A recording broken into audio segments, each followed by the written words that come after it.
나에게도 이런 물을 주시옵소서. 7번째 시간. 시작.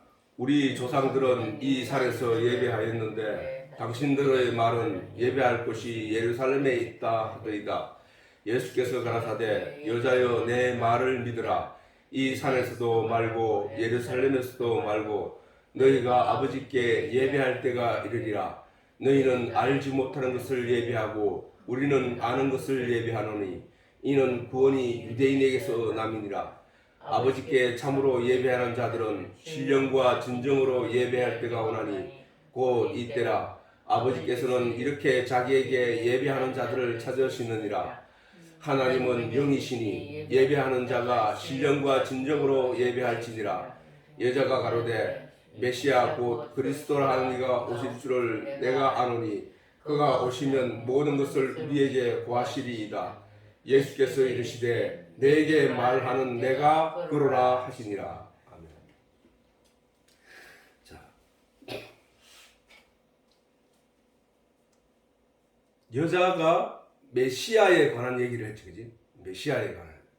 여자가 메시아와 그리스도에 관하여 이야기를 한 것은 그가 신앙적으로 하나님을 믿고 있었다는 얘기죠, 그지? 그리고 그 그리스도라는 이가 오시면 그가 오시면 모든 것을 우리에게 구하시리다. 우리에게 알게 하실 것이다. 그 말씀은 어디에서 근거해서 이 여자가 그런 얘기를 했느냐? 구약에부터 여러 군데에서 성령이 임하시면 하나님께서 일방적인 은혜로 모든 것을 씻어주시고 또 모든 것을 알게 하실 것이라는 구약의 선지자들의 예언 때문에 그래 얘기를 할 수 있었던 것이다. 그럼 그 사람이 성경에 대해서도 안다는 얘기거든. 안다는 얘기야. 그러면 그 그리스도가 이 땅에 오셔서 무엇에 대해서 알게 할 것인가에 대해서는 이 연인이 알고 있다는 얘기잖아, 그렇지? 왜냐하면은 구약에서 자기들이 알려고 했던 내용이 뭐냐면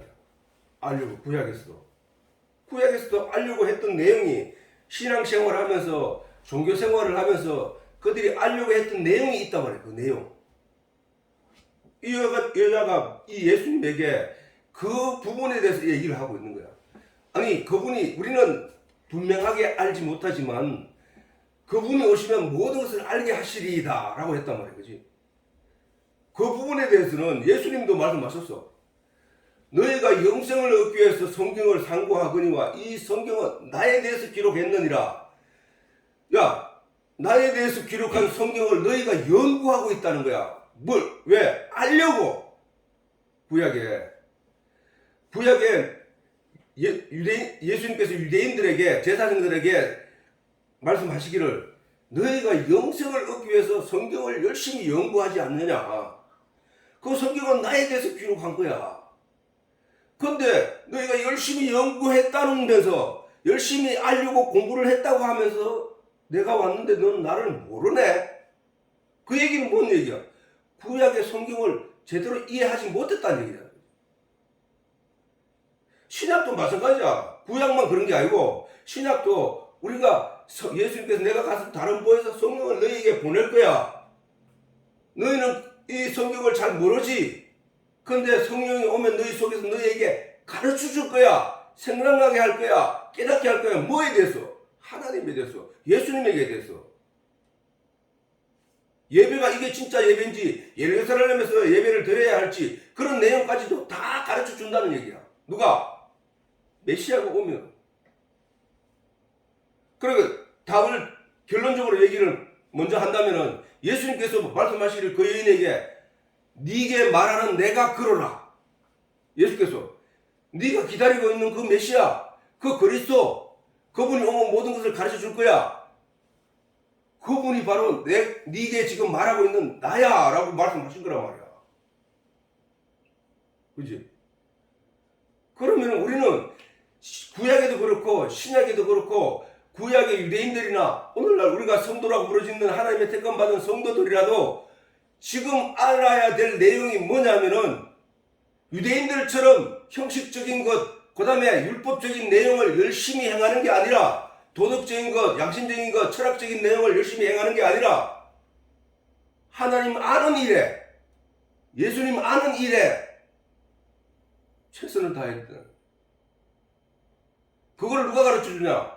너희 속에 들어간 성령이 깨닫게 할 거야. 우리가 하나님께 예배 드린다는 것이 이런 거구나. 하나님을 믿는다는 것이 이런 거구나.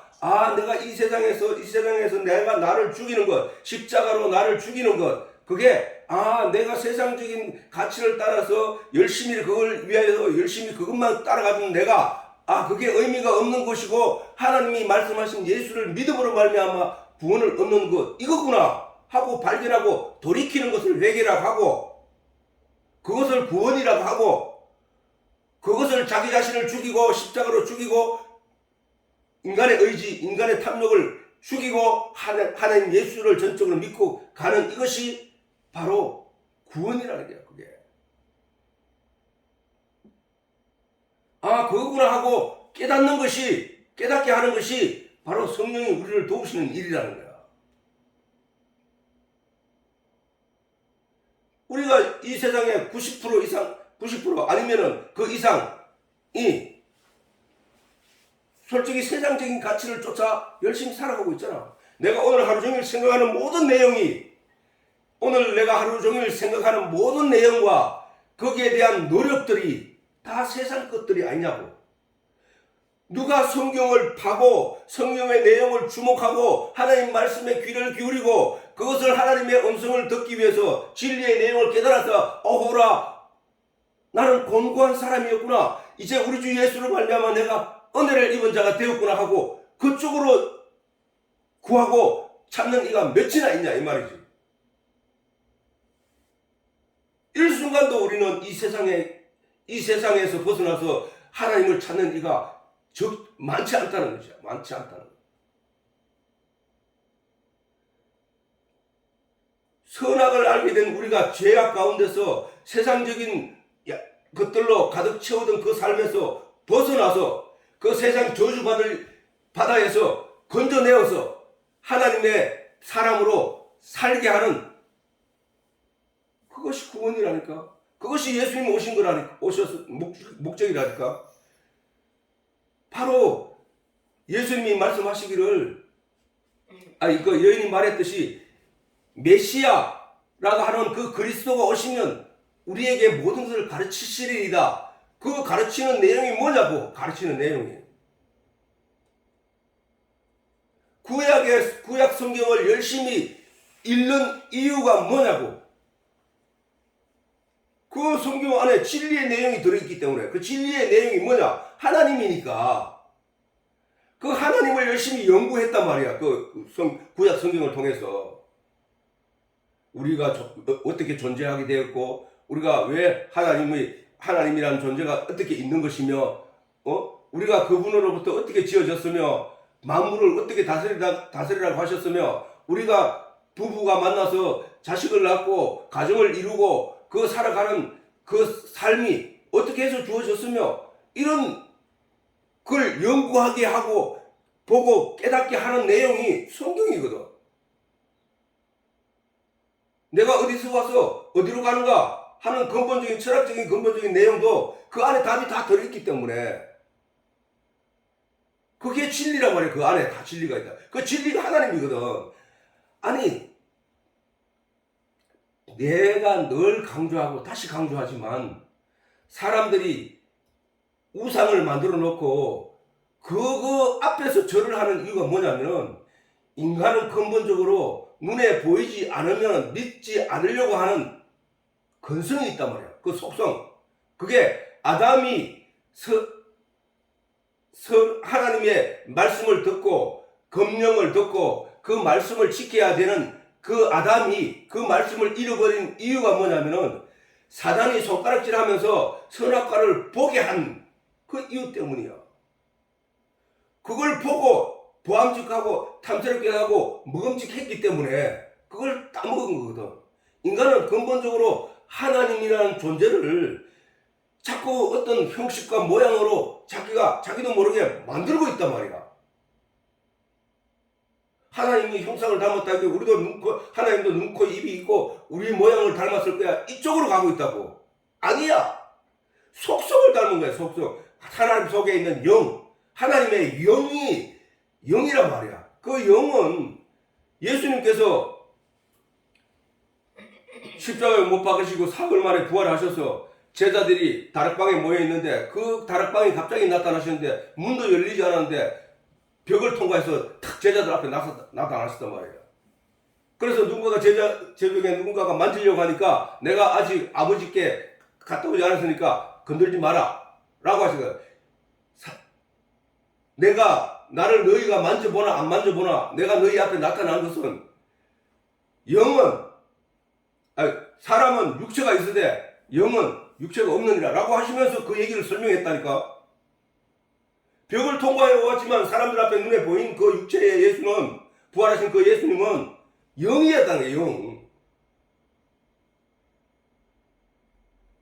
그 예수님은 벽이 무슨 소용이 있고 무슨 그런 게 없다니까.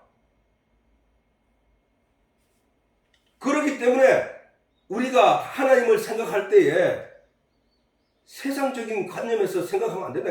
자꾸 세상적인 관점에 사로잡혀 있는 우리를 영적인 안목으로 하늘을 바라보게 하는 게 바로 성경이야. 성경. 예수님께서 이 땅에 오셔서 맹인들의 눈을 뜨고 벙어리의 입을 열고 귀머거리의 귀를 열어주신 그 일을, 그 일의 의미가 뭔 얘기냐면은 너희가 세상적으로는 귀가 열려있고 세상적으로는 눈이 열려있고 세상적으로는 입이 열려있다 할지라도 너희는 하늘의 영적인 내용을 하나도 볼 수 없었고 영적인 내용을 하나도 말할 수 없었고 영적인 내용을 하나도 들을 수 없는 존재들이야.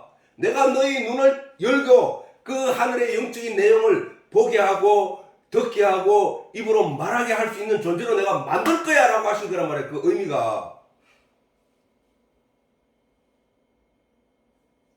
지금 눈 먼 사람들이 예수 믿으면 눈이 뜨이는 게 아니고 귀 먹은 사람이 답답해서 예수 믿으면 귀가 육체적인 귀가 열리는 거 그런 게 아니고 영적인 의미라는 거야. 모든 성경은 하나님은 영이시니 예배하는 자가 영과 진리로 예배해야 된다고 그 말씀을 하신 거잖아. 이와 같이 우리는 예수님께서 이 땅에 오시면 그 모든 것을 말씀하시는데 그 모든 것이 무엇이냐? 바로 하나님과 진리에 관한 얘기, 예수님과 성령에 관한 얘기, 말씀에 관한 얘기야. 그래 우리는 이 요한복음을 읽으면은 성경 전체를 이해하기가 너무 쉬워진다고. 너무 쉬워져. 왜냐하면은 요한복음 첫 장부터 시작부터가 그런 거야. 태초에 하나님의 말씀이 계시니라. 말씀이 계셨다는 거야. 이 말씀이 하나님과 함께 계셨으니 이 말씀이 없이 지어진 것이 하나도 없느니라. 이 말씀이 곧 하나님이시니라. 그는 빛이시니 그 속에 사람들의 그 속에는 생명이 있느니라. 라고 했단 말이야. 그러니까 거기서 다 풀어진 거야. 다 뜻이 아마 이미 다. 하나님은 네가 생각하는 그런 모양을 가지고 있고 우상 부처처럼 그런 게 아니고 송아지처럼 만들어 놓고 그걸 그에게 경배하는 게 아니고 하나님 말씀이야. 말씀. 응? 그 말씀은 빛이야. 빛. 그 속에 생명이 있어. 생명. 영원한 생명. 그러니까 네가 말씀을 먹어야 되고 말씀 안에 들어가야 되고 말씀을 깨달아 알아야 돼. 그게 빛이야. 그게 이 세상에 있는 빛이 어떤 역할을 하는지 네 잘 알지? 깜깜한 어두운 밤에 빛이 딱 비치면 전혀 보지 못하는 것들을 눈에 볼 수 있게 하고 모든 것을 구분할 수 있게 하고 확인할 수 있게 되는 거야. 그지? 그리고 너는 부딪히지 않고 안전하게 갈 수 있는 거야. 그지? 그처럼 하나님의 말씀이 너희에게 영적인 빛이야. 그 빛이 빛 안에 있는 자만이 생명을 가지게 되는 거야. 라고 하시는 거거든. 그 말씀이 육신이 되어 우리 가운데 오신 그분이 바로 예수님이야. 이 말의 전체적인 의미가 무엇을 말하고 있냐고 우리가 잘 생각해 보자고. 오늘 이 시간에도 우리가 영생을 얻기 위해서 예배를 드리고 영원한 세계를 소망하면서 하나님께 경배를 드리는데 그 내용이 뭐냐고. 그 내용이 바로 예수를 믿는 믿음이다. 내가 전에는 예수를 알지 못해서 예수를 말할 수 없었고 예수에 대해서 믿음이 안 생겼지만 말씀 설교 시간 교회에서 교인들이 목사를 통해서 또는 전도자를 통해서 교사를 통해서 이 진리의 내용을 듣고 들음으로 말미암아 믿음이 생겼네. 그래서 믿음은 들음에서 나고 들음은 하나님의 말씀에서 나느니라.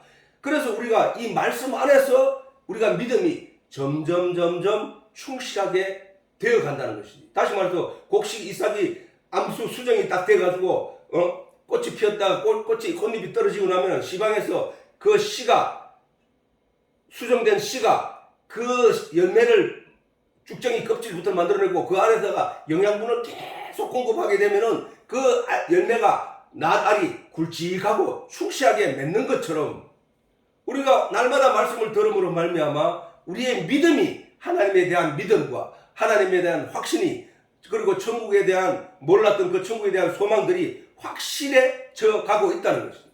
그게 마지막 날 우리가 하나님께 곡식은 모아 창고에 들이고 죽정이는 꺼지지 않는 불에 태우리라 하신 예수님의 그 말씀처럼 그 결론으로 우리가 나아가고 된다는 것이란 말이에요.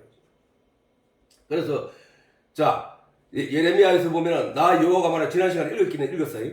나 여호와가 말하노라 그러나 그날 후 저게 뭐냐 하면 바로 예수님이 오시고 십자가에 못 박혀 우리를 대신하여 십자가에 못 박히신 후에 예수님께서 말씀하신 대로 성령이 우리 각 사람들에게 임하심으로 말미암아 그 하나님의 모든 내용을 알게 된 자들에게 하나님의 진리 성령이 우리 속에서 그것을 깨닫게 하심으로 말미암아 누가 누구에게 가르치거나 할 이유가 없다는 얘기야. 다시 말해서 저절로 알게 된다는 거예요. 저절로. 그게 은혜래. 저 여인이 말했듯이 메시아 그가 오시면 우리에게 알게 하시리이다 라고 하셨던 것처럼 지금 그 일들이 성령이 우리 속에 들어오셔서 우리에게 이 진리의 내용을 확실히 깨달아 알게 하고 있다는 것입니다. 자, 그래서 한번 읽어보자고. 나 여호와가 말하노라. 그러나 그날 후에 내가 이스라엘 집에 세울 언약, 새로운 언약이야, 새 언약. 언약은 이러하니 곧 내가 나의 법이라 하는 말씀이야, 그지? 말씀. 나의 법이라 하는 말씀이야, 저게 율법. 율법이 구약의 유대인들의 말씀이었다니까. 유대인의 진리였다니까. 그 법을 그들 속에 두며 그 마음에, 우리 마음에 기록하여 나는 그들의 하나님이 되고 그들은 내 백성이 될 것이니라. 그들이 다시는 각기 이웃과 형제를 가리켜 너희를 이르기를 너희는 여호와를 알라 하지 아니하리니 이는 작은 자로부터 큰 자까지 다 나를 알미라. 작은 자로부터 큰 자까지 다 나를 알미라 하는 얘기는 이 세상 모든 사람들을 가리켜 말하는 게 아니고 그 성령이 임하면 그날에 오면 성령이 임하면 그 성령이 임한 사람에게 저 현상이 일어난단 말이에요. 정말 저 현상이. 그날이 이르면 그날 이후에는 누구야? 성령이 임한 그날 그 이후에는 그런 일이 일어나네. 그래서 다 알미라. 내가 그들의 죄악을 세상 믿지 않는 모든 사람의 죄악을 기억하지 않는 게 아니고 성령을 받아서 진리의 내용을 깨달아 믿음이 확실한 열매로 자라는 자들에게는 그들이 지었던 모든 죄에 대해서는 다시 기억하지 아니하리라 합니다. 그러면 누구야? 천국 가는 사람들이잖아. 믿어서 천국 가는 사람들. 응? 이런 일이 일어난단 말이야. 저 일을 그 여인은 성경을 통해서 읽었던 거야. 그래서 알았다는 얘기야. 자,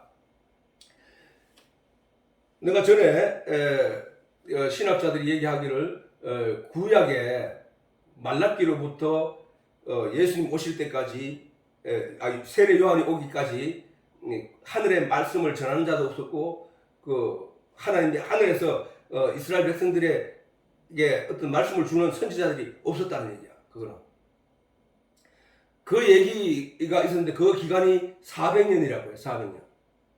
자, 그리스의 철학이 발달된 시기가 바로 그 시기라. 그 시기. 그래서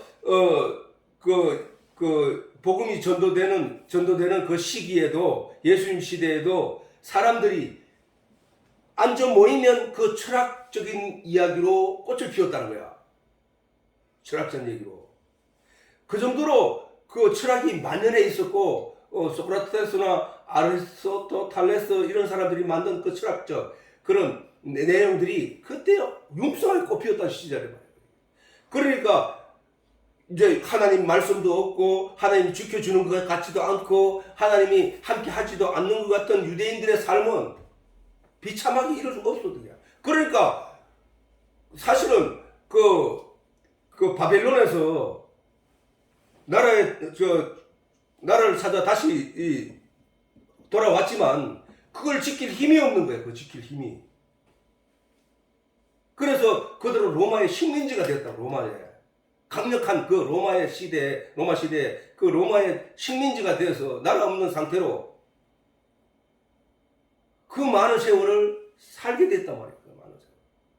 아니, 더 비참한 거는 그 이후에 예수님께서 오시고 예수님께서 부활하시고 성천하신 후에 유대인들은 예루살렘 성전이 다 무너지는, 그래서 그 나라 자체가 없어지는 2000년 동안 없어졌잖아. 이스라엘의 나라가 없어졌다니까. 지구상에서 온 민족은 다 흩어져 있다가 나중에 1948년인가 그때 이스라엘이 그 일본이 패망하고 난 뒤에 그들이 나라를 찾자 해가지고 예루살렘 중심으로 모이기 시작해가지고 그것이 나라로 인정이 되기 시작해가지고 세워진 게 바로 이스라엘이잖아. 그렇게 그 철학이 융성한 시대에 하나님 말씀을 잃어버리고 하나님 말씀에 주목하지 않고 순종하지 않던 유대가 사라지게 된 것처럼 그 시대에 저 여인이 느끼는 그 신앙적인 그 답답함은 오죽했겠냐는 것이지. 그 여인이 그 예수님을 만났다는 것은 놀라운 기적이야. 놀라운 기적. 진리의 내용을 아는 사람이라면, 말씀을 아는 사람이라면 그 내용이 막 그냥 지나쳐 읽을 내용이 아니라니까. 저 내용이 지금. 저 내용이 저렇게 되기까지 예수님이 설명한 대로 네 남편이 5이나 있었다. 그 남편 5을 갈아치울 때까지 그 여인은 왜 갈아치우냐고. 그리고 지금 있는 남편도 자기 남편, 자기가 전적으로 의지하고 기대고 사랑받아야 할 존재가 아니라는 것을 말하고 있죠.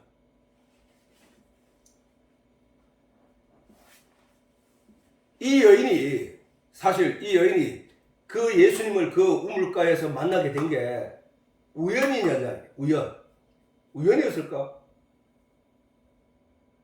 우리가 내가 그 회사에 괴로운 일이 있어서 막 하나님께 기도하다가 어느 날 해결이 됐네?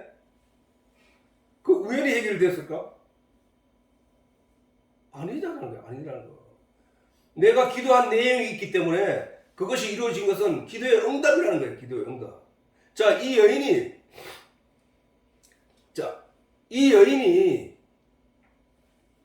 예수님을 만나게 된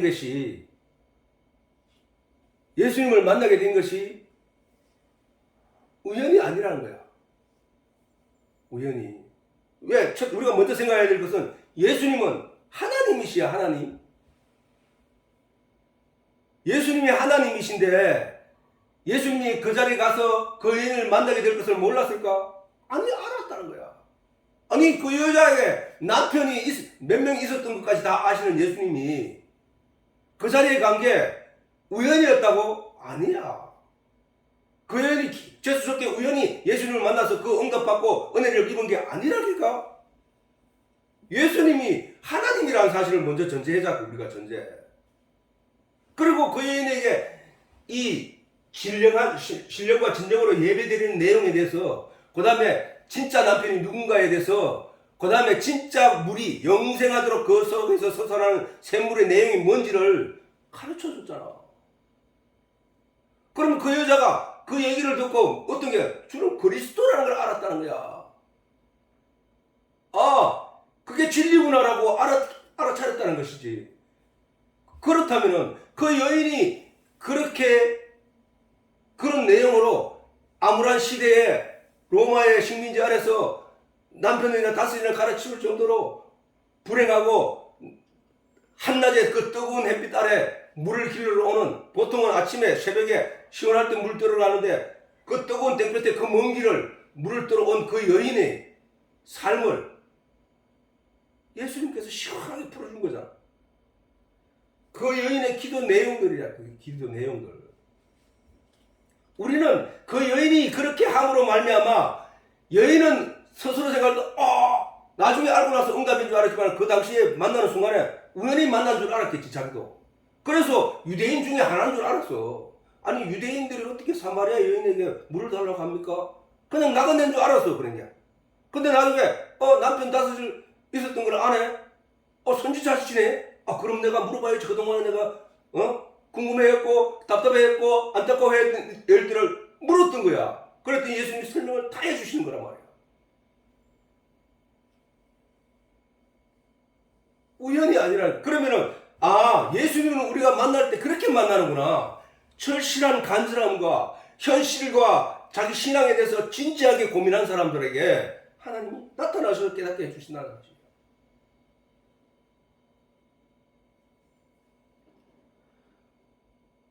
그리고 우리가 지금 저 여인이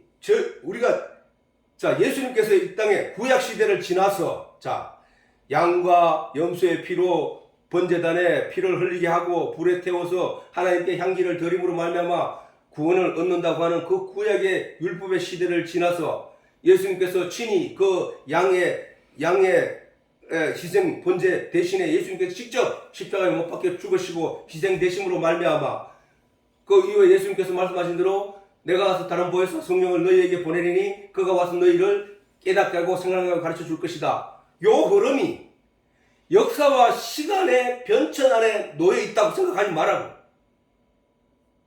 내가 전에 말했듯이 아담이 하나님의 말씀을 듣고 그 말씀으로 지켜내야 하는 그 순간에 사단이 와서 네 선악과를 알게 하는 저 선악을 먹으면 죽는 게 아니고 네 저걸 먹으면 눈이 밝아져서 하나님과 같이 되는 거야 라고 하는 말을 듣고 속아 넘어간 것이 우리가 사는 시대가 아닌 그 태초의 시대에 아담과 하와에게 일어난 사건이라고 시간과 공간 아래 그거를 집어 던져 놓고 있어야 되는 것이 아니라 우리가 태초에 우리가 이 세상에 태어날 때에 나는 선악을 아는 존재가 아니었는데 내가 태어나니까 하나님 세상이 나에게 선악에 대해서 가르치고 계속 주입함으로 말미암아 나는 그 선악의 패러다임 속에서 성장하고 자라서 점점 그 선악의 룰 안에서 갇혀 지내고 있었단 말이야. 그러면 선악과를 따먹게 된 게 나와 상관없는 아담과 하와가 따먹은 게 아니라 내가 따먹은 거란 말이야. 내가 따먹은 거. 선악을 알게 돼버렸으니까 내가. 선악과는 선악을 알게 하는 나무니까. 그럼 선악을 알게 하는 내용 자체가 그게 선악과를 따먹은 거거든. 그와 마찬가지로 역사 속에 예수님께서 오셔서 성령을 보내주심으로 말미암아 그가 성령이 그 속에 들어감으로 말미암아 생각나게 하고 가르치고 깨닫게 해주셔서 그가 구원을 받는 하나님의 성도라는 이름을 가지게 되는 그 관계가 시간과 역사 속에 던져놓을 내용이 아니고 그게 지금 내 속에서 이루어지는 거잖아. 내가 하나님을 몰랐는데, 내가 예수님을 몰랐는데, 누군가의 이끌림을 받아서, 베드로를 사람을 낳는 어부가 되게 하리라 하신 예수님 말씀처럼, 누군가 나를 낚아 올려서, 그 세상에서, 낚아 올려서, 나에게 하늘의 양식을 먹이기 시작했고, 그로 말미암아 예수님을 알게 됐고, 그 예수님을 알게 됐고, 믿으니까, 예수님의 말씀대로 내가 성령을 너에게 보내니, 그 성령이 나에게 다시 들어와 버렸던 거야. 그러면 이 얘기가 뭔 얘기냐고. 이 얘기가 시간과 공간과 역사 속에 있는 게 아니라 사실은 내 속에서 지금 일어나고 있는 일들이란 말이야, 이게. 그 얘기인 거야. 우리는 하나님의 말씀을 자세히 읽어보면은 내가 나와 상관없는 내용이 한마디라도 있으면은 그거는 내 얘기가 아니라니까. 우리가 성경을 읽을 이유가 없어. 만약에 내가 전번에 얘기했듯이 아마겟돈 전쟁이 요한계시록에 기록되어 있어. 그 아마겟돈 전쟁이 어마어마한 전쟁이 일어난다는 거야. 그러면은 그 전쟁이 나와 상관이 없는 거면은 내가 죽기 전에 그 전쟁이 일어나는 그 요한계시록 기록된 내용이 이 땅에서 일어나지 않는다면은 그 성경은 나와 아무런 상관이 없는 거단 말이야. 그지? 근데 하나님의 말씀 중에 어느 것 하나 나와 상관이 없는 내용이 하나도 없다는 거야. 그렇다면은 뭐야? 그것도 바로 역사와 공간 안에 시간 속에 던져져 있는 내용이 아니라 내 속에서 일어나고 있는 일이잖아. 그러면 우리가 찾아보자고 내 속에서 어떤 일이 일어나나? 아마겟돈과 같은 그런 전쟁이 어떻게 일어나고 있느냐? 내 속에서 끊임없이 나를 죄악 가운데로 끌려가려고 하는 세상의 가치 속으로 묶어 가려고 하는 세력이 있고 내 속에서 하나님의 진리의 내용을 잊어버리지 말라고 소리치면서 진리의 내용을 주목하라고 하면서 주의 음성이 계속 들리는 이 내용이 내 마음속에 지금 일어나고 있잖아. 성경을 읽으려면 귀찮고 읽으면 뭔 내용인지 모르고 나는 알지도 못하고 그래서 포기하고 이런 일들이 지금 이런 전쟁이 내 속에서 일어나고 있잖아. 그 얘기인 거야. 그 얘기. 신앙의 변천에 따라 내가 전에는 예수를 몰랐는데 하나님이 낚시로 나를 던져 올려서 나에게 그 양식을 먹이고 하늘의 진리의 내용을 깨닫게 함으로 내가 예수를 알게 됐고 예수를 알게 되니까 예수를 믿게 되니까 예수께서 나의 모든 죄를 씻어주셨다는 사실을 믿게 되니까 예수님께서 약속하신 대로 성령을 우리에게 보내서 이 진리의 내용이 충실할 수 있도록 이 믿음이 확실할 수 있도록 열매의 영향을 계속 공급하고 있는 거야. 지금 말씀으로 진리의 내용을 먹고 있는 거야. 우리가 하늘의 만나라고 하는 거야. 그걸 보고 하늘에서 내리는 양식이라고 하는 거야. 그걸 예수님의 몸이라고 하는 거예요. 참된 살, 양식. 예수의 피라고 하는 거야. 이 말씀이 이걸로 인해서 무엇이 얻어지고 있냐 우리한테 지금 믿음이 온전해지고 있다는 거야. 하나님에 대한 확실한 믿음을 가지게 된다는 것이다. 그래서 구약에도 그렇게 보면 보자고. 구약에도 그러면 성령이 있었어 없었어? 구약에. 예수님 오시기 전에 구약에도 예수님 육신으로 이 땅에 오시기 전에도 구약에도 성령이 있었어 없었어? 성령이 뭐야? 거룩할 영, 성령, 하나님의 영이잖아. 그 성령이 구약에 있었어? 있었단 말이야. 내가 말했지 지난 시간에 구약에는 예수님이 없었나? 있었단 말이야. 왜 예수가 있었다고 말해? 예수는 신약에 오셨지. 아니 예수님 말씀이잖아. 말씀이 육신이 되어 오셨다고 하잖아. 그럼 구약에도 말씀이 있었잖아. 그 말씀이 하나님이잖아. 그 말씀이 예수님이잖아. 그 다음에 선지자와 제사장들은 기름 부음을 통해서 성령을 받은 자잖아. 다윗도 사무엘을 만나서 송아지를 찾으러 사무엘 동네까지 갔다가 사무엘을 만나고 난 뒤에 그 성령을 받아가지고 오면서 예언을 하고 하나님 말씀을 전하고 사람들에게 하늘에 관한 진리의 내용을 선포하더라는 거야. 그래서 다윗도 선지자 중에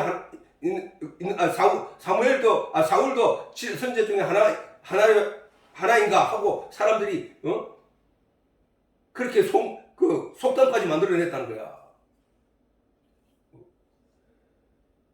구약에도 성령이 있었어요. 그런데 구약의 성령은 의식을 통해 기름 부음을 받은 자에게 임하는 하나님의 특별한 영이었지만은 오늘 예수 그리스도를 믿는 믿음, 구약에도 마찬가지로 하나님을 믿는 믿음, 예수를 믿는 믿음이 온전해진 사람에게 성령이 부어진 것이거든.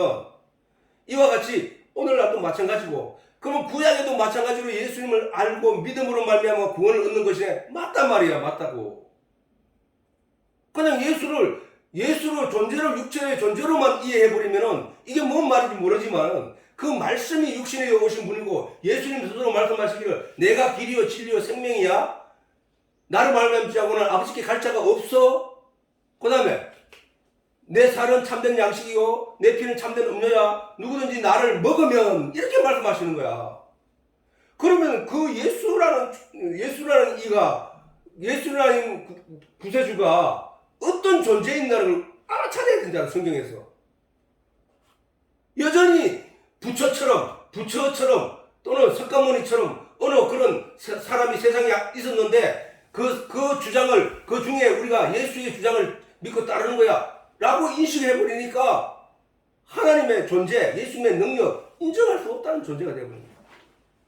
자꾸 그러니까 세상적인 우리가 전에 유대인들이 행함 없는 믿음이라고 바울이 강조했던 이유는 예수를 믿는다고 왔으면서도 여전히 과거에 유대교에 가졌던 그 내용을 붙들고 있더라는 거야. 그걸 보고 네가 이쪽으로 넘어오려면 확실히 넘어오고 차라리 그쪽으로 가든지 해라. 차라리 그거는 엄부야, 엄부. 그 기회주의자야, 그거는. 그렇고 얘기했던 거야. 그와 마찬가지로 오늘 또 우리가 신앙생활을 하면서 전적으로 하나님 없이는 나는 살 수 없는 존재라고 인식할 때까지 자기가 진짜 하나님을 알려고 애를 써야 한다는 것이다. 그리고 구약도 마찬가지고 신약도 마찬가지라는 거야. 의인은 하박국에 보면은 의인은 믿음으로 말미암아 산다고 하는 거야. 믿음으로. 자, 내가 늘 전에 우리 세상에 보이는 것이 다 성경이야. 우리가 사실은. 왜? 알곡이. 자, 나무가 꽃을 싹을 내고 자라서 생명을 잉태하기 위하여 꽃을 먼저 화려하게 피워. 그리고 누군가가 손길이 타서 누군가의 손길에 의해서 벌과 나비에 의해서 암수 수정이 되게 하고 그래서 꽃잎을 떨쳐버리고 이제 필요 없어. 그리고 거기에 그 열매가 이제 맺히기 시작한 거야. 그때는 따서 그 열매를 먹어도 먹지 못해. 그것은 그 농부가 바라는 열매가 아니야. 그러면 그때부터는 뭐야? 계속 줄기로 영양분을 공급해서 그 씨앗이 안에 알이 꽉 찰 정도로 충실하여 단맛을 내고 귀한 열매가 될 때까지 기다리는 거야. 농부는. 하나님은 지금 낚시를 건져 올려서 우리를 갖다가 하나님 말씀 가운데 서게 하고 진리의 말씀으로 우리가 점점 깨달아서 충실한 믿음의 알곡이 될 때까지 농부로서 기다리고 계신다는 사실이야. 마지막 날 내가 알곡은 모아 곳간에 드리고 천국에 드리고 쭉정이는 모아 영원히 꺼지지 않는 불에 태우리라 라고 하시고 그 농부가 할 일이야. 농부를 가지고 성경으로 우리에게 하나님의 내용을 가르치고 있잖아. 그게 지금 여자는 처음에 자신과 대화하는 이가 그냥 유대인으로 알았지만 자기의 과거의 삶과 모든 것을 점점 알아내는 내용을 보고 선지자시구나 하고 그거를 선지자로 알았다가 나중에는 이후에는 그리스도로 알아들이고 내가 그러라 네가 기다리던 메시아 그 그리스도가 바로 지금 네게 말하는 네로라 라고 하시니까 이 여인이 얼마나 놀랐겠어. 그분이 오신 거야? 그분이 지금 내하고 말씀하신 거야? 우리가 다 같이 그런 탄성 속에 하나님께 감사를 드릴 때 우리가 지금 예수를 만나고 이게 그거야? 이게 그 진리야? 이게 우리가 성경을 통해서 구할 내용이었단 말이야? 하고 깨닫는 그 순간이 바로 예수를 만난 시간이라니까.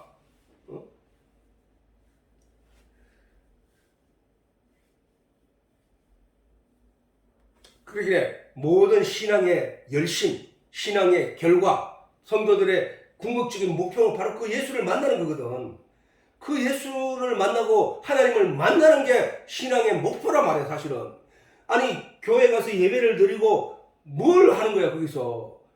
예수를 만나기 위해서란 말이야. 진리의 내용을 알기 위해서, 하나님을 만나기 위해서, 내가 하나님과 하나가 되기 위해서, 내가 하나님과 하나가 돼야 돼. 왜? 내가 너희가 내 안에 있는 것을 알게 될 거야. 어떻게 되면? 성령이 임하면. 네가 말씀을 깨달아 진리를 깨닫게 되면은 내가 네 안에 있고 네가 내 안에 있게 된 것을 깨달아 알게 될 거야. 네가 그걸 진리의 내용을 모르면 내가 네 안에 있어도 너는 그걸 모르는 거야. 네가 내 안에 있다는 것을 네가 그것도 몰라. 그래서 자꾸 네가 다른 데서 뭔가를 찾고 있어. 내 밖에서 하나님을 찾으려고 애를 쓴다니까. 내 밖에서 자꾸 어떤 신앙의 대상을 찾으려고 한다니까. 네가 진리의 내용을 깨닫게 되면은 내가 네 안에 있는 것을 네가 알고 네가 내 안에 있는 것을 깨닫게 될 거야. 그래서 네가 나와 하나가 되는 거야. 천국은 바로 거기야, 거기. 그 얘기를 하는 거야. 자, 우리가 보자. 이제 정리를 하자면은 예수님의 복음 전도의 과정이란 말이야. 그지? 예수님이 고전에 어디 계셨다고 해서 유대 땅에서 세례를 베풀고 있었단 말이야. 세례는 뭐라고 해요? 세례. 씻은 세자에다가 예식 예자잖아. 씻어주는 일을 하셨단 말이야. 어디서? 물로 씻어줬단 말이야. 누구를? 이스라엘 유대인들이 와서 예수님 앞에서 요단강가에서 세례를 받았단 말이야. 세례를 받았는데 그 의미하는 바를 잘 생각해. 그것도 세례를 한 건 전에 얘기했잖아. 세상에서 원래는 뭐야? 세례가 바울은 이렇게 표현했다고. 이스라엘 백성들이 애굽에서, 야, 애굽이 세상이란 나라야. 세상. 애굽이란 나라. 그거 의미거든. 세상의 종으로 살아가는 이스라엘 백성들을 출애굽하여 거기서 건져내어서 어디로 갔느냐? 세례를 갔단 말이야. 홍해 속으로, 바다 속으로 들어가게 했다고. 그걸 세례라고 한다고. 홍해 바다로 들어가서 세상이 볼 때는 이스라엘 백성들이 애굽에서 나와서 물속으로 막 다 들어가네. 아이고 다 죽었네 하는데 그 반대편으로 올라오더라고요. 그게 세례야. 세례. 우리가 세례를 원래는 뭐 머리에 물 몇 방울 뜨는 게 아니고 아빠도 세례를 침례를 받았는데 물속에 가운을 입고 물속에 덤풍 넣어버린다. 성부와 성자와 성령의 이름으로 세례를 주노라 하면서 물속에 딱 집어였다고. 잠시 동안. 그래 있다가 다시 거기서 건져 올리는 거야. 너는 세상에서 죽었고 이제는 하나님의 사람으로 태어난 거야 라고 하는 거야. 그게 부활이야. 부활. 성경에서 부활이라고 하는 것은 영적인 의미에서 그 얘기란 말이야. 부활. 그래서 세례를 받고 광야, 바울은 그걸 광야 교회라고 해. 왜 교회라고 하냐면은 이스라엘 백성들이 광야에서 물과 그 다음에 사막의 뱀과 그 다음에 뜨거운 햇빛 아래서 고난을 당하면서 거기서 하나님이 베푸시는 은혜를 통하여 하나님을 배워가는 자리였단 말이에요. 신의 산에서 하나님 말씀을 주시고 그 말씀을 통해서 이스라엘 백성들이 하나님 말씀을 잘 순행하느냐 안 하느냐, 그 다음에 하나님을 따르고 끝까지 소망을 쫓아가느냐 안 가느냐 하는 시험의 자리, 교회, 하나님에 대해서 가르치는 광야교회라고 한다고. 광야교회. 그렇게 세상의 죄로 있던 우리가 세례를 받고 교회 안에서 하나님을 배우고 깨달아 알아서 마지막 요단강을 건너서 가나안 땅, 약속의 땅으로 들어가는 거. 그게 지금 우리가 천국 가는 길이잖아. 천국. 우리가 교회를 통해서 우리가 하나님을 알게 되고 열매가 충실해져서 가나안 땅으로, 하나님의 약속의 땅 천국으로 가게 되는 그 길이잖아. 그걸 설명한 거란 말이야. 그래서 그거 마찬가지로 우리가 진리의 내용을 깨달아 알게 되는 과정. 이 여자가 만나게 된 것도 예수님께서 세례를 유대 땅에서 하다가 그다음 어디로 간다고 했어? 갈릴리로 간다. 갈릴리는 저 북쪽이야. 북쪽 땅으로 가는 종에 수가라는 성이 있는데, 사마리아 땅에 그 수가라는 성이 있는데 그 수가성 우물가에서 예수님이 이 여인을 혼자 만나게 된다. 제자들은 정신기가 됐으니까 음식을 구하러 마을로 들어갔고, 예수님 혼자 있다가 그 우물가에서 앉아 쉬다가 그 수가성 여인을 만났는데 그것이 결코 우연이 아니라는 거야. 예수님이 그냥 사람이고 그냥 뭐 유명한 사람이라고 생각하면 우연일 수 있지, 그거는. 근데 그게 아니라 예수님은 하나님이잖아. 예수님은 말씀이 육신에 오신 분이잖아. 그러니까 모든 사마리아 여인의 모든 과거의 삶을 다 알았던 것처럼 그 여인이 기도한 내용도 다 아는 분이란 말이야. 거기서 예수를 만난 것은 우연이 아니라 우리가 그걸 먼저 알아야 되고, 그러면 우리가 예수를 만나기 위해서는 우리가 간절한 기도와 간절한 애성과 노력과 신앙적인 열심이 있어야 된다는 사실을 우리가 알아야 됩니다. 그래서 그 수가성 여인에게 예수님께서 물을 청했지, 물. 근데 그 물을 청하면서 영적인 물과 육신의 물에 대해서 설명을 해버린 거야. 영적인 물이 뭐야? 진리잖아. 영적인 물은, 영원히 먹고 마셔야 될 물은 그냥 저런 물이 아니고 진리의 내용이라니까. 진리의 내용이 뭐야? 말씀이잖아. 전에 얘기했듯이 에스겔이 골짜기에 올라갔는데 하나님 데리고 가가지고 그에게 보여주는데 골짜기에 마른 뼈가 하얗게 널려 있었단 말이야. 다 죽었다고. 시체가 되었다가 아무것도 없어 거기에. 근데 하나님이 에스겔의 입을 통해서 하나님의 말씀을 그들에게 넣어주니까 그 마른 뼈들이 다닥다닥 붙어서 살이 입혀지고 힘줄이 생기더니 하나님의 군대가 됐다는 거야. 그 그 얘기를 그냥 뭐 그런 얘기 있을 수 있어 없어 이런 걸 따지는 게 아니고, 아니 그런 게 뭐 말이 되냐 말이야 하는 게 아니고, 그걸 환상으로 보여줬다는 얘기는 그 내용의 의미를 잘 기억하라는 거야.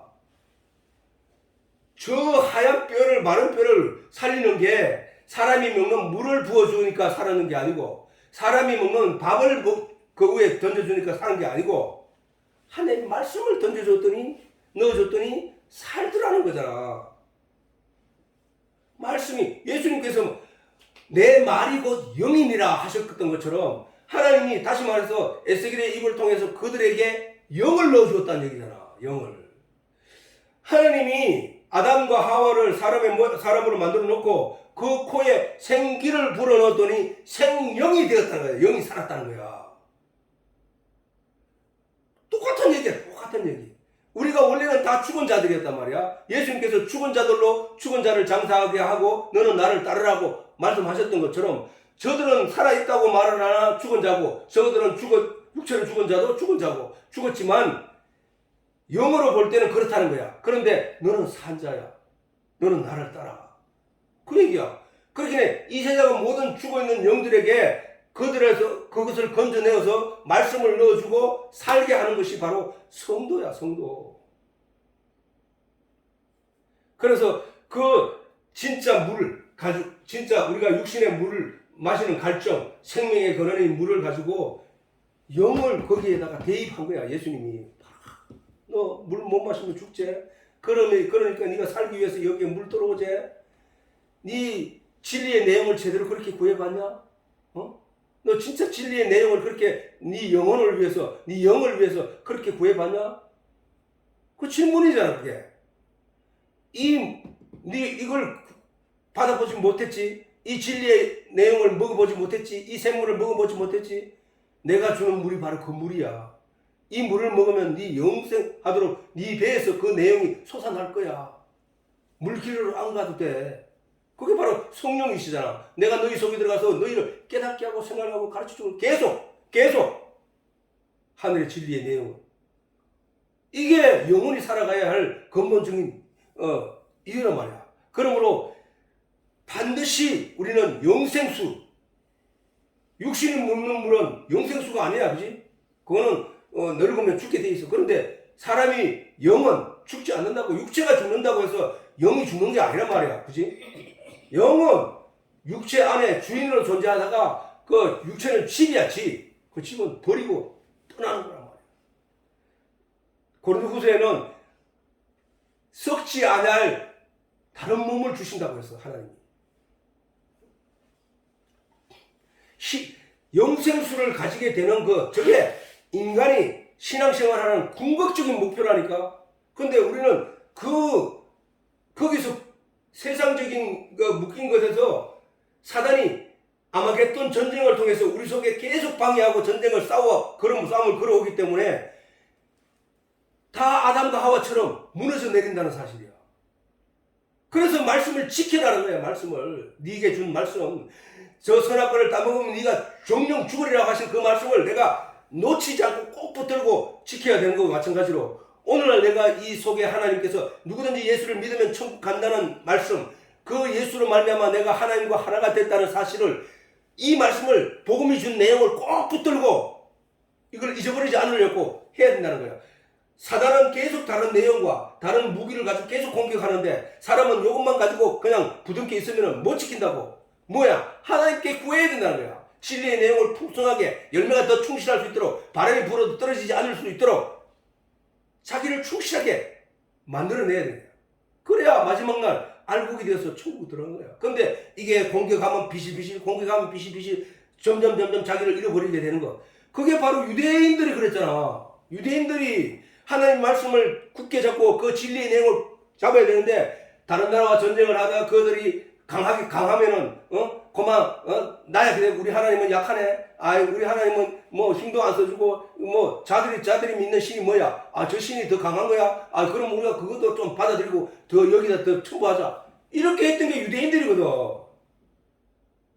그럼 멸망해봤잖아. 진짜 진리의 내용은 점점 흩어지고 약해지고, 새로 들어온 내용이 그거 더 강성해지는 거야. 지금 이 세상이 그런 거야. 이 세상이 새로운 문화, 세역적인 과학적인 내용이 점점 우리의 눈을 현란하게 만들어서 우리가 원래 가지고 있던 그 진리의 내용, 하나님의 내용을 우습게 봐버리는 시대로 자꾸 가고 있잖아. 그게 멸망의 시간이라니까. 멸망의 시간.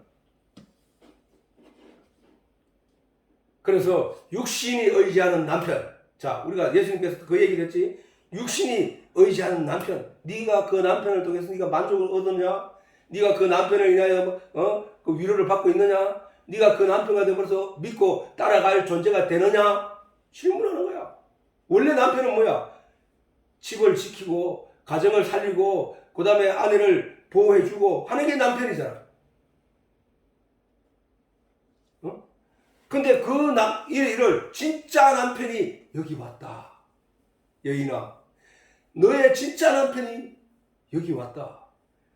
네가 수고하고 무거운 짐들 다 내려놓아라.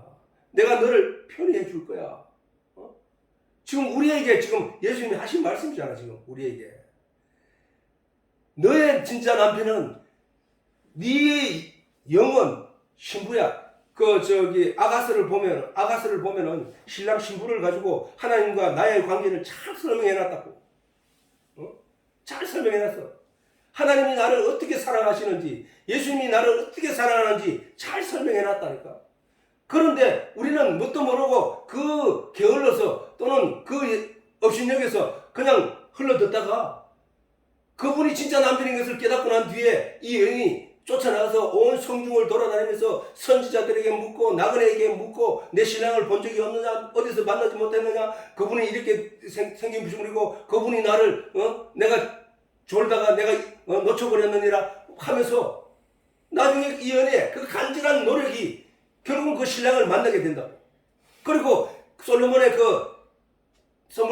태어났던 그 어머니와 아버지의 그 신궁 안으로 들어가는 그 모습이 아가스에 잘 묘사해놨다. 바로 우리가 그거야. 예수님을 잃어버려서, 하나님을 잃어버려서, 왜? 태어나면서 선악을 알게 되는 내용을 우리에게 집중함으로 말미암아 우리는 잃어버렸다고. 그런데 다시 우리가 누군가를 통해서, 말씀을 통해서, 누군가를 전도자를 통해서 예수님을 다시 발견했다고 그래. 그 예수님을 찾기 위해서 예수님을 만나고 교회를 통해서 예수님을 열심히 찾다 보니까 성령이 들어와서 내 안에 들어와 나와 하나가 되어 신랑 신부가 되어버린 거야. 이게 예수님이 우리의 신랑이야. 우리는 그의 신분이. 5 처녀가 10 처녀가 예수를 맞이하러 나갔다가 그 5 처녀 예수와 함께 혼인잔치에 들어간 5 처녀가 바로 우리라니까. 기름을 준비하지 못한 그 5 처녀는 성령을 불꽃을 태우지 못하는 기름을 갖추지 못한 그 여인은 그냥 종교 생활만 하다가 그냥 멸망으로 가버렸다는 거야. 교회만 다닌다고 다 천국 간다는 게 아니라는 얘기야. 그 얘기가. 기름을 준비해라는 거야. 기름이 뭐야? 성령이라고 했잖아. 성경에서는. 성령이 내 속에 있어야만 그 불을 환하게 계속 밝힐 수 있다니까. 그래서 진짜 남편이 나야 라고 예수님이 지금 말씀하시는 거야. 진짜. 그러면서 그 진짜 남편은 결국은 너희가 드리는 영적 예배는 뭐야? 영과 진리를 드리는 거야. 너희가 지금 율법의 내용으로 저 예루살렘에서 양의 피를 바치고 하는 그 내용이 그게 진짜 예배가 아니야. 진짜 예배는 바로 예수를 통하여 예수를 신랑으로 알고 그 다음에 진리의 말씀으로 드리는 예배야. 아니 우리가 예수를 종교생활을 하는 기독교인으로서 이런 삶을 살아야 돼. 우리는 착하게 살아야 돼. 우리는 선을 베풀면서 살아야 돼. 우리는 헌금하면서 살아야 돼. 그거는 우리가 천국 가는데 아무런 도움이 안 된다니까. 아무런 도움이 안 된다. 왜? 천국은 오직 믿음으로 말미암아 가는 것이니까. 믿음은 어디서 나는데? 진리의 내용을 들어서 나는 거야. 철학적인 내용을 들어서 나는 게 아니고 도덕적인 내용을 들어서 나는 게 아니고 내가 어떻게 행동을 해서 나는 게 아니고 하나님의 진리를 간절히 사모한 자에게 하나님의 진리의 내용이 그 속에 깨닫게 하는 내용으로 말미암아 살아나는 거라니까. 하나님은 영이시니 예배하는 자는 영과 진리로 영과 진리로 예배해야 된다니까. 영 뭐야? 영과 진리.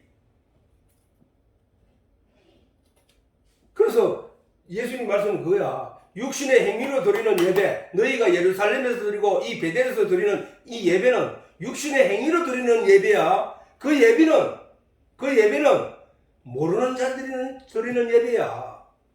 라고 하는 거야. 모르는 자들이 예배를 드리는 거야. 모르는 자들이.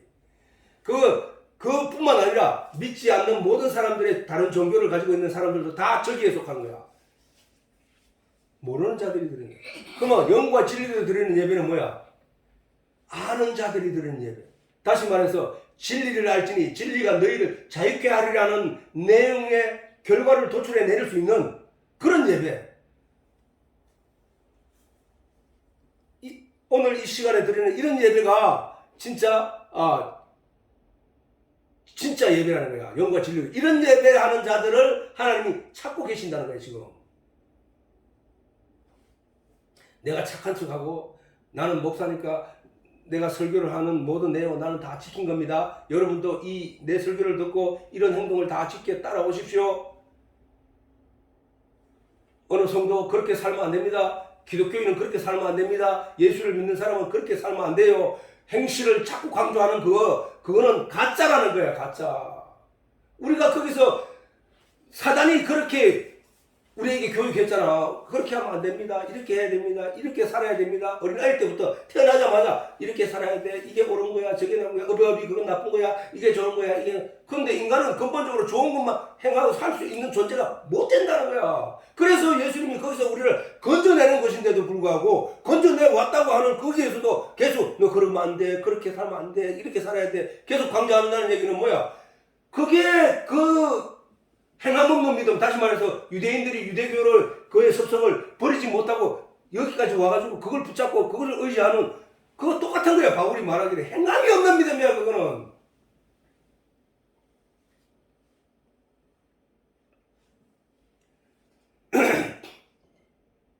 자, 예수님 아까 내가 얘기했지. 이 여인의 삶은 참으로 고통스럽고 어려운 삶이었다는 얘기야. 그거는 우리의 삶이라는 거야. 그게 이 세상에서 우리에게 지어주는 짐들이 있기 때문에 우리는 다 그렇게 힘들고 어려운 삶을 지금 살아가고 있단 말이야. 그걸 이용해서 우리에게 진짜 하나님을 볼 수 없도록 계속 공격하고, 그걸 내가 말하지 아마겟돈 전쟁이라 했지. 계속 공격하는 거야. 우리가 하나님의 진리의 내용을 실체 점점 가까이 가면 갈수록 이 사단의 역사는 더 크더라는 거야. 더 크더라는 거야. 그래서 끝까지 한 사람이라도 믿음에서 방해하려고 하는, 아니 사단이 욥을 공격하는데 어떻게 그렇게까지 공격할 수 있냐고. 아니 하나님 잘 믿는 사람에게 왜 그렇게까지 공격을 하냐고. 그 바닥에 쓰러지고 가족이 다 죽게 하고 마누라는 도망가게 하고 친구들이 와서 아픈 상처를 해주고 이런 일들이, 아니 욥이 무슨 잘못했는데. 사단은 그의 신앙을 무너뜨리기 위해서, 하나님을 향한 온전한 믿음을 무너뜨리게 하기 위해서 그만큼 공격을 한단 말이야. 그게 아마겟돈 전쟁이야. 그게 아마겟돈 전쟁. 우리에게 지금 그런 현상들이 우리 속에서 이 세상적인 눈으로 비춰오는, 들려오는 내용으로 가지고 우리를 그렇게 믿음을 못 가지게 하기 위해서 공격한다는 사실을 알아야 된다. 그러면 우리는 바로 하나님의 말씀 요 한 가지 내가 잡은 그 내용의 말씀을 잊어버리지 않기 위해서, 훔쳐가지 못하게 하기 위해서 지켜내야 된다. 지켜내야 된다고. 그게 신앙생활이에요. 그게 신앙의 목표라니까. 빼앗기면 안 된다고. 예수님께서 40일 금식할 때 사단이 와서 3번이나 공격했던 것처럼 예수님께서 그것을 굳게 지켜냈잖아. 그 예수님이 지켜내신 것처럼, 그래서 승리했던 것처럼 우리도 그 말씀의 내용, 진리의 내용을 꽉 끌어안고 지켜내야 된다고. 오늘 내가 친구와 또는 세상과 즐기는 것이 더 가치 있는 것처럼 자꾸 나의 삶을 주장하고 이끌어가려고 하는 그 세력으로부터 내가 지켜내야 된다니까, 이 말씀을. 이 세상은 잠깐 왔다가는 나그네 길이구나. 내가 궁극적으로 영원히 살아야 되는 세계가 있구나. 그것을 가기 위해서 온전한 그 영원한 세계의 만족을, 천국을 향한 그 길을 얻기 위해서, 놓치지 않기 위해서 내가 이것만은 지켜야 되구나. 그걸 가져야 된다. 그게 천국의 열쇠야. 열쇠를 잃어버리지 말라고, 열쇠를. 아까 예수님이 여인을 만난 게 우연이 아니었다는 사실, 아까 설명 다 했기 때문에 넘어가고, 우리도 그 여인이 예수님을 만난 게 우연이 아니라면 우리도 예수님을 만나기 위해서 간절한 기도와 간절한 신앙의 그 목적을 향해서 열심을 다하면 예수님을 만나게 될 것이라는 것이지. 예수를 만나는 것은 신앙의 궁극적인 소망이다. 예수님께서 그 여인에게 말하기를 메시아가 오면 모든 것을 가르쳐 준다고 했지, 내가 지금 말하는, 네게 말하는 내가 그로라 라고 예수님의 결정적인 말씀이야. 그 여인이 예수님을 만난 후 변천되는, 예수님을 처음에는 유대인의 한 사람 나그네로 알았던 것과 그 다음에 선지자로 알았다가 나중에 메시아로 깨달아가는 과정이 바로 오늘날 우리가 예수님을 처음 신앙을 전도를 받아서 말씀을 대하는 과정에 뭐 다른 종교나 다른 게 없겠지 라고 하다가 하나님에 대해서 점점 더 깊이 알아가는 과정으로 우리가 나아가는 거예요. 사실은 성도의 과정이야, 사실은 이게.